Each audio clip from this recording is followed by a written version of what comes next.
केंद्र सरकार ने जूट की एमएसपी बढ़ा दी है। सरकार के मुताबिक कच्चे जूट की एमएसपी 2024-25 सीजन के लिए 5,335 रुपए प्रति क्विंटल होगी। यह उत्पादन लागत पर 64.8% का रिटर्न है। दावा है कि पिछले 10 वर्षों के दौरान सरकार ने कच्चे जूट की एमएसपी में 122% की वृद्धि की है। इससे पहले गन्ने की एफआरपी में वृद्धि का ऐलान किया गया था। केंद्र सरकार ने यह फैसला कृषि लागत एवं मूल्य आयोग CACP की सिफारिशों के आधार पर लिया है।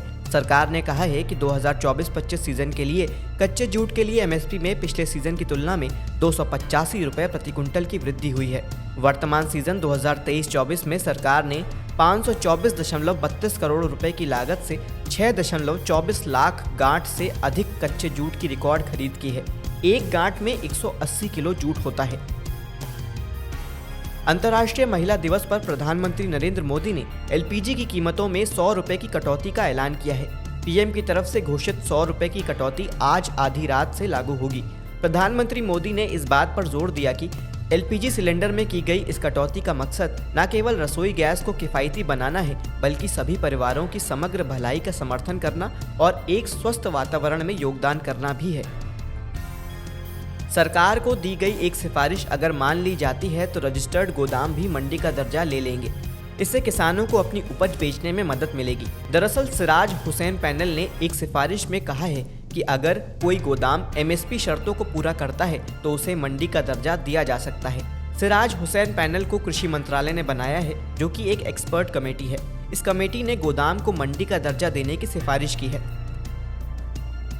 गोदाम अगर मंडी में तब्दील किए जाते हैं तो किसानों को अधिक दूर तक उपज ले जाने के नुकसान, उपज की बर्बादी और औने पौने दाम में उपज की बिक्री जैसी समस्याओं से छुटकारा मिल सकता है। कृषि मंत्रालय की कमेटी ने अपनी सिफारिश में कहा है कि गोदामों, साइलों और कोल्ड स्टोरेज को डीम्ड मार्केट यार्ड का दर्जा दिया जा सकता है।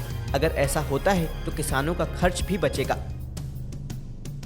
अनुसूचित जाति की महिलाओं को मजबूत बनाने के लिए महाराष्ट्र के समाज कल्याण विभाग की ओर से मिनी ट्रैक्टर योजना शुरू की गई है। इसके लिए 90% सब्सिडी दी जा रही है। इस योजना के तहत स्वयं सहायता समूहों को मिनी ट्रैक्टर और उसके सहायक उपकरण खरीदने के लिए 3,15,000 की वित्तीय सहायता दी जा रही है। इसमें स्वयं सहायता समूहों को मात्र 10% हिस्सा देना होगा। उन्हें सिर्फ 35,000 रुपए चुकाने होंगे। सेब बागवानों को कृषि एक्सपर्ट ने सलाह दी है कि भारी बर्फबारी के कारण पौधों में चोट लग सकती है और उसमें जीवाणु का प्रकोप हो सकता है। इसलिए लगातार पेड़ों की निगरानी करते रहें। पेड़ों को फंगस के संक्रमण से बचाने के लिए और पेड़ में लगे घावों को ठीक करने के लिए टूटी और कटी हुई जगह या शाखाओं के कटे हुए सिरों पर बोर्डो का पेस्ट लगाएं। इससे संक्रमण को कम करने में आसानी होती है और पेड़ों की सुरक्षा होती है। इसके अलावा अखरोट, बादाम और बेर की रोपाई के लिए गड्ढे तैयार करें। बेंगलुरु स्थित Indian institute of horticulture research यानी कि IIHR की तरफ से हाइब्रिड मिर्च की ऐसी 3 किस्में तैयार की गई हैं जो कई बीमारियों को भी रोकने में सक्षम हैं। ये मिर्च फाइटोप्थोरा, रूट रॉट, PRR और लीफ कर्ल वायरस LCV सहित कई बीमारियों को रोक सकती है। किसान भाई इससे जुड़ी सभी जानकारी IIHR बेंगलुरु से ले सकते हैं। उत्तराखंड, हिमाचल और जम्मू कश्मीर में पशुपालकों से कहा गया है कि ठंडे तापमान के दौरान जानवरों को पीने के लिए गुनगुना पानी ही दें। साथ ही खाने के लिए गुनगुना पानी मिलाकर चारा देना चाहिए। जानवरों को ठंड से बचाने के लिए आर्टिफिशियल लाइट और हीटर की व्यवस्था बंद ना करें।